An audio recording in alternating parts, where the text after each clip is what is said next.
My father decided I should be the family historian when I was 10.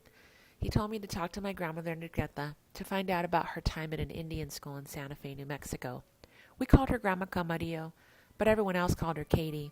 At 10, Grandma Camarillo seemed a formidable woman. Stoic, strict, serious. My mother said about her, "She holds things in." When I asked her about her time at the Indian school, she said, "I can't remember." Thwarted, I didn't pursue it, and before I knew it, she was gone. I took up the search for her history again 4 years ago. My parents and I embarked on the Needle in a Haystack tour. First, we spent a frustrating week digging through death certificates and walking cemeteries in El Paso, trying to piece together how my grandma and her siblings went from their family home in Juarez to an Indian school in Santa Fe. Her father and mother died within a year of each other, leaving 5 orphans with an aunt with 5 of her own. My father always said, Tia Juanita went to the church and told the priest she needed help, and the orphans went to Santa Fe. Next, we pulled into the Santa Fe Indian School, months after the original buildings were demolished, their remains in piles around the grounds. It felt like a bad omen, my grandma's story buried under rubble. The people said it was unlikely she had ever been there. Just as I began to feel discouraged, a woman suggested my grandma might have been at St. Kate's, another Indian school, just up the road. St. Kate's turned out to be St. Catherine Indian School, perched behind 2 cemeteries up a curvy street that turns into a dirt road before you reach the front gate.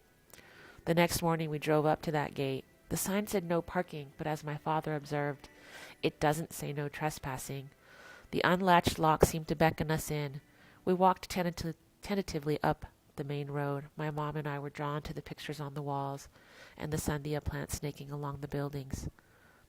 Tangles of bushes obscured the landscape as we wandered aimlessly. Then my father exclaimed, "This is it! This is my mom's school!" I was skeptical.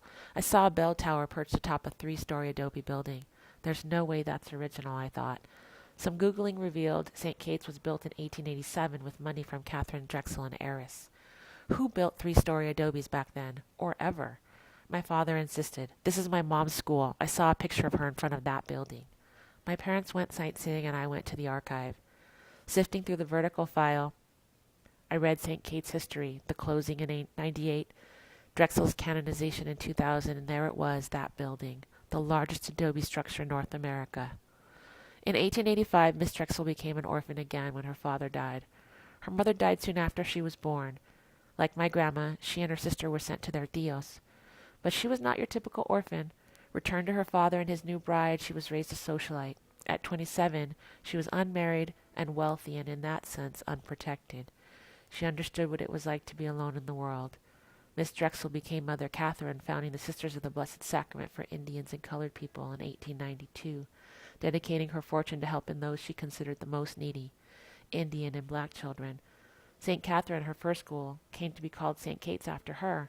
I believe they renamed my grandma Katie because they couldn't pronounce Enriqueta, but I bet she was one of many orphans also baptized Katie, in the naming symbolically claiming these orphans. One cold February morning last year, I was allowed into the main building. Shut up since its closing, it was said to be inhabited only by vandals and pigeons over those 10 years. The workman with the key watched me take pictures of the mural room. Unwilling to go past the hallway, he looked frightened, so I asked him if he thought the building was haunted. He shrugged, but his eyes told me that he did. Undeterred, I plunged into the building. I had 2 hours and just my camera's flash to light my way. I deliberately walked every hall and room, down the corridors and up the stairs. The thick adobe walls held 10 years of cold, but I was moving too fast to let it catch me. I tried to feel its past inhabitants. Were there restos of my grandma here? Where had she slept? I climbed all the way to the bell tower and found cots long forgotten in the eaves. The newspapers told of vandals breaking in and trashing the building, but it wasn't vandalism I found. Instead, I discovered people had lovingly lived here, as lovingly as possible in a building with no heat, electricity, or running water. They had left the classroom paintings intact. No, they hadn't been vandals. I imagined them as young boys, the lost boys, boys without a place to go. You can rest here, I imagined this building beckoned. Take what you need, what you can. They accepted the refuge of this place created for children in need. On their bedroom walls there were messages others might call tagging. These boys had claimed the space, used it as a place to have their say, made it their home. The building had come full circle, a sanctuary built by an orphan for children in need, claimed by boys with no place to go. It's still heartbreaking to not know my grandma's story, but I have learned something about this place that took her in. St. Kate's has a magic about it, and I can imagine her protected there.